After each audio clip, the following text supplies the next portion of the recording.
Hi, I'm Mark Szakonyi, Executive Editor of JOC.com, the online arm of the Journal of Commerce. I'm here in Long Beach, California for the 16th Annual TPM Conference.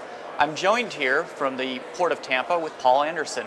It's good to have you. Well, thank you, Mark. It's great to be with you again in JOC.com at this industry-leading event. Well, thank you. Now, you got some interesting news. Obviously, you're a very diversified port, but you've got a growing niche in the container business. So where was traffic like last year? And I understand that there's some new infrastructure that could open up some more opportunities. That's right, Mark. And as I was saying, once you've seen one port, you've seen one port. And we are very unique in our own right. We're very diverse. But having said that, our container business is about 10% of our business, about 60,000 TEU. We have 4 major ports in the state of Florida that handle container, and we're 4th. Right. But we have a huge footprint to grow, and we have a huge local market to serve of 8.5 million people. It's very popular right now. We'll hear a lot more about it in the next 2 weeks as the I-4 corridor because of the politics and presidential election. But just as importantly, we had over 60 million visitors to that I-4 corridor last year. As Florida has become the 3rd largest state with over 20 million residents, 100 million visitors, the opportunities for our container business, along with other Florida ports, grows. The infrastructure you mentioned, we have 2 new post-Panamax gantry cranes ordered from ZPMNC. I just got word this morning. They will arrive we've been waiting this for a long time, March 26th.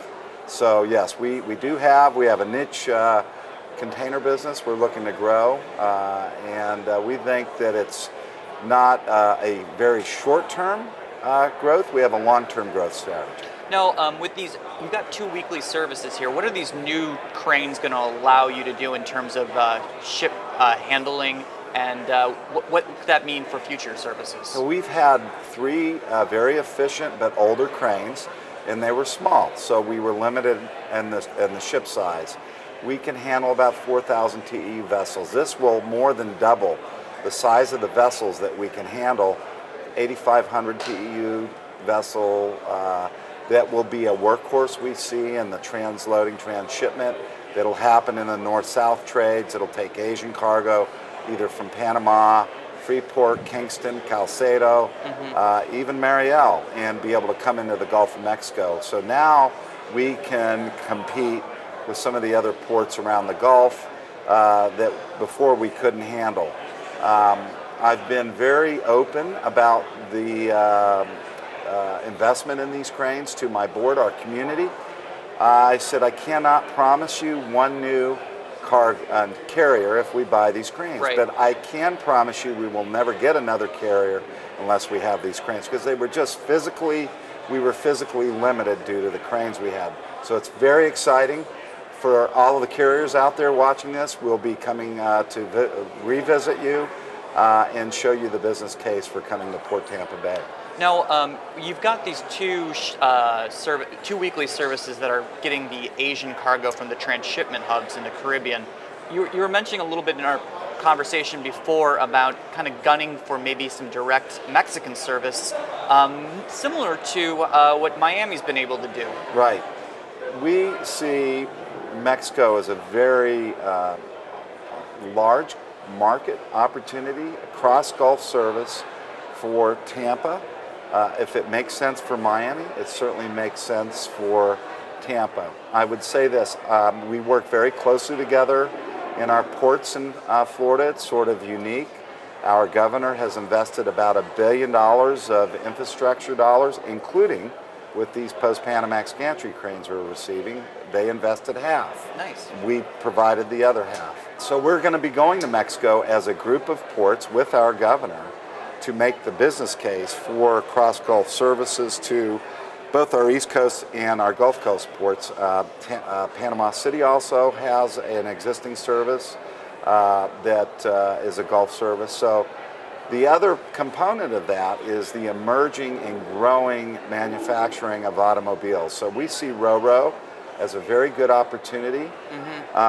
You know, right now it's the import of automobiles from Mexico. They're calling it the new Detroit. Right. Is a sole source through rail out of Mexico into the U.S. I think that most of the people at this show can tell you how that works out when you have a single source or you're way overweighted on your entry into the U.S. consumer market. So we're going to make the case that there is direct service opportunity on the railroad side as well from Veracruz, Altamira. We're going to be going there. We're going to talk to our partners in the ports in Mexico. And we're working very closely with our partners at Amports and Ports America to try and make that happen. Well, I would imagine not only with Roro, but also auto parts and containers, and as we've seen Mexico go up the manufacturing value ladder, you're seeing more and more white goods. So there's a potential to kind of feed that southern Florida domestic market. Yeah, the one begets the other. Right. I mean, we'll see efficiencies once we establish those services. We're always going to be looking to build on existing service with additional cargoes, as you mentioned. And I think that when you get a group of ports that come and make the business case, it gives them a menu. And sure, I want to be a winner Right. when it comes to how our carrier or a BCO or a manufacturer is going to be making selections. But our goal is to grow the service for the customers in the state of Florida, in the Tampa Bay area, that I-4 corridor. Right. It's one of the the largest consumer markets and fastest growing in the United States. You know, it's something I failed to mention, but we are actually relaunching our Breakbulk coverage. Joe Bonney, who esteemed senior editor, is going to be moving down to New Orleans in April and setting up a bureau there and covering Breakbulk. What are you seeing out there for Tampa and also just in the general Breakbulk world? Well, we see continued opportunity. I mean, we just hosted our 27th annual Steel Conference. Was very, very successful. We applaud the fact that you're rebranding and reconstituting the Breakbulk. We'll be participants. We think that particularly for our port, it's really what gives us great financial strength and great balance in our mix of cargoes. Breakbulk is going to be very important has been important in our past. The history of our port will continue to be a very important part of how we grow. Very good. Well, Paul, thanks again for taking the time, and thanks again for coming to TPM. Mark, it's always a pleasure to be with you, and thank you for what the JOC is doing with this industry and here in Long Beach. Very good. All right. Thank you.